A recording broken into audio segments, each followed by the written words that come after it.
Well, good afternoon. I'm still here in Antibes, and today I'm going to take you for a little walk around what used to be all the yachtie bars. There used to be about 30 of them in town, but there's now only 2 left. I'll show you some stories relating to them. The first one, this here, that used to be called La Roof. That was the original first yachtie bar. Also further up the road there was Harry's Bar and Andy's Bar. But we come down here, the most famous yachtie bar of them all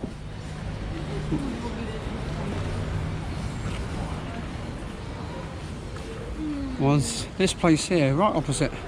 So there's the entrance to the port there, and that place on the corner, that used to be the Bar de Port. Now, that was full of yachties working on the boats in the good old days in the 80s and 90s, and captains used to come looking for day workers. That's the place used to, number one space used to go to find day workers. Now, we've had so many hilarious tales of it, but it closed down and eventually finished in, I think it was about 2002, eventually closed down for good. But all us yachties, well, majority of them, we all had credit around all the bars. This is Boulevard Daguillon, right? And all along this stretch of road there was yachtie bars all the way down the road. But yeah, but the bar, that was a fantastic bar. The Bar de Port, really good. It used to be it turned into an ice cream shop. Now it's a pizza place now. But the tobacco there, that's always been there, and it's still the same. So let's have a wander down here. So there's the entrance to the port through there, and this here used to be called La Gravate. Used to go in there for a couple of beers and some food. And as I said before, there used to be like 30 yachtie bars in Antibes all told. Now, unfortunately, there's only 2 left. One of them is this place here, the Hop Store, Irish pub. But it's run by, bonjour. But it's run by an Arab woman called Noria. Bonjour monsieur. Video pour moi. Video pour moi. C'est la Suisse alémanique, c'est ouais, fils de pute. Do your thing, that's it. The youngsters today, obviously he's not going to get a job on a boat. But anyway, yeah, the Hop Store. There's only run by Noria, who originally had the roof. She owned the roof, and the Hop Store, this next door, that used to be the Swan. See, all these bars along here, they're all chains, they're all restaurants now, high-end tourist restaurants. So that was the Swan, that was very popular. And this place here, this was called Le Lincoln. I'll never forget the Lincoln. Miles, he used to own it. Great bloke. And as I say, we always used to run up credit. Let me sit down here for a while. We always used to run up credit in all the bars down here when we were short of work, and then when we did get work, we'd pay them all back. It's no problem. Pay them back, no problem. And I run up a bill here for 1,000. I think it was about 1,500 francs, which is about 150 quid.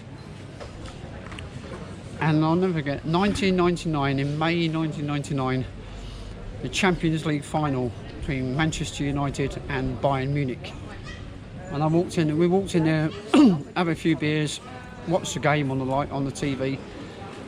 And Miles says to me, Andy, well, Zippy, that was my nickname in them days, because there were so many Andys in town, every Andy had a nickname. So I was called Zippy. And he said, Zippy, do you want to bet on the game? Yeah, why not? So 500 francs. I said, right, 500 francs at Manchester United. I said, no, Bayern Munich will win this game. Bayern Munich will win this game. So right, 500 franc bet. He said if I win, he said if you win, I'll pay you the 500 francs, no problem. But he said if I win, you pay me 500 francs and you pay your bar bill tonight. What? Yeah, okay then, right. So literally on the 91st minute, I'd finished my beer. Bayern Munich were 1-0 up. I went up to the bar, ordered another beer. I always hand over your money. I was pretty half pissed by then because I've been in all night. Pay your money. What do you mean pay my money? So, and your bar bill, what are you talking about? So, unbeknown to me, the cheering, I thought the final whistle had gone. It wasn't. Manchester United scored 2 goals in 1 minute in injury time, and I was absolutely gutted. Well, they were 1-0 up. I was ready to collect my money. By the time I went to the bar and they poured a beer for me, Man United had won the game. So, well, what a hilarious story that was, and the whole bar just ended up in rupture. So I had a few quid on me, but I went out for a nice easy night and I ended up paying nearly 2,000 francs for a night out. Paid my bar bill, paid my oils back. It's a shame everything's closed. So as we walk along here, we got this is a new place, Pizza and Bar, but Key West. This was a place everyone used to come for lunch. All the yachties used to come for lunch here at Key West. Very popular. This is some British food, Mediterranean food, all sorts.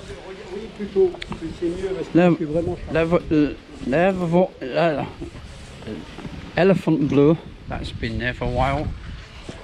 That's a new place. Rio has been, well, it's been there for a while, Rio. And if you come down this place here, that used to be a travel agency, a gallery, before online booking came about.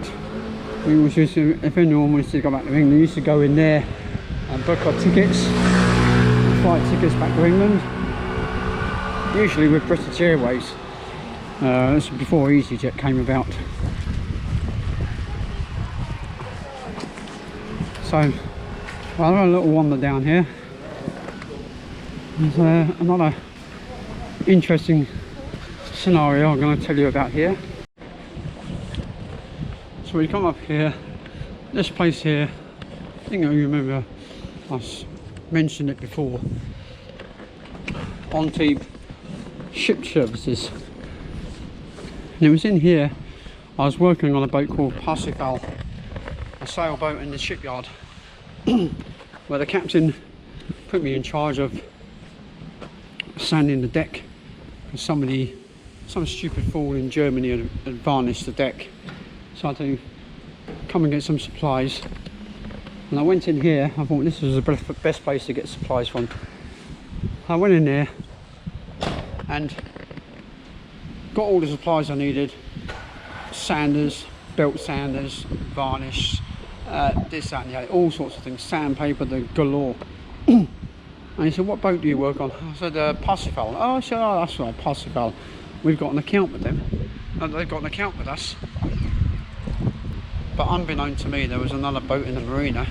It was a motorboat called Parsifal 2. And they had an account with them. So all the equipment I got from them went on Parsifal 2's account.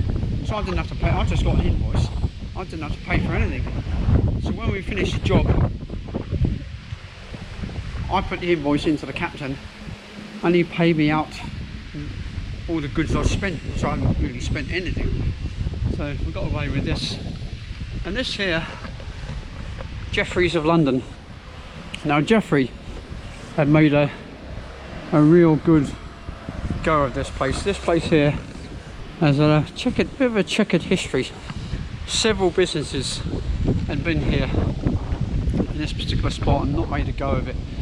Unfortunately, due to the pandemic, Jeffrey had to close permanently. He had no customers, and unfortunately it's so sad he's gone. But there used to be a marine discount supplies there. Before that there was another bar, but they just couldn't compete with the Blue Lady, which is right there, my local fantastic bar. The Blue Lady outdid them all. And this is a absolute shock. This is right on where this park is, right on this plot here, was a bar called La Gaffe. Fantastic sports bar, yachties bar. It was a vibrant, lively place. Really, bands on every week, football showing every other day. Apart from the bar, the port, the Gaffe was the other place you were guaranteed to find work. And look, it's just gone, been pulled down. It's now a park, and that there is brand new. That building is like, buildings going up. It looks nice, but as I've just spoken to someone in the market bar, the character of the place has just gone out the window. There's only 2 yachties bars left in town. One is a hop store we've just seen, and the other one is the Blue Lady. And the Blue Lady, I think, will always be here. Sorrow won't get rid of it. It's pretty good. The gallery port. Anyway, so we go back to Jeffrey. Now Jeffrey, he arrived, I arrived in 1988, Jeffrey arrived about 1989. Didn't know what to do, and he started out with a stall just outside the gallery, the port, selling Sunday newspapers. And he made a go of it, and eventually he worked his way inside. He opened up a little grocery shop inside the gallery, and it done very well. People absolutely loved it. British food, Heinz baked beans, that's what the people wanted, huh? And it just expanded. He opened up another section opposite, so he expanded, and he got bigger and bigger. And when this place became available, when Marine Discount Supplies closed down, this was a prime location, and he decided to open up there, which he did. As you can see there, since 1991, that's when he started this business inside the gallery. But fair play to the guy. He came here with nothing, started selling Sunday newspapers there, made a killing, and just expanded, put everything back into the business. But with the pandemic and the lockdowns, it's just destroyed him. So it's a bit unfortunate, but a lot of things have changed here. I mean, the yachties bars, it's all gone now. It really has all gone. So that's just a quick rundown of what's changed in Antibes. Character, the heart of it has been ripped out, you know.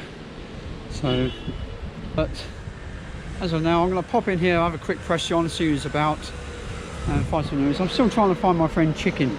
He's around somewhere. Apparently, he's still working on the boats. One of the very few who are still working on the boats. He's getting on a bit now. I'm 57. He must be well into his 60s, isn't he? 64, something like that. So, yeah. Anyway, I'm going to go for a quick pint, and see you later.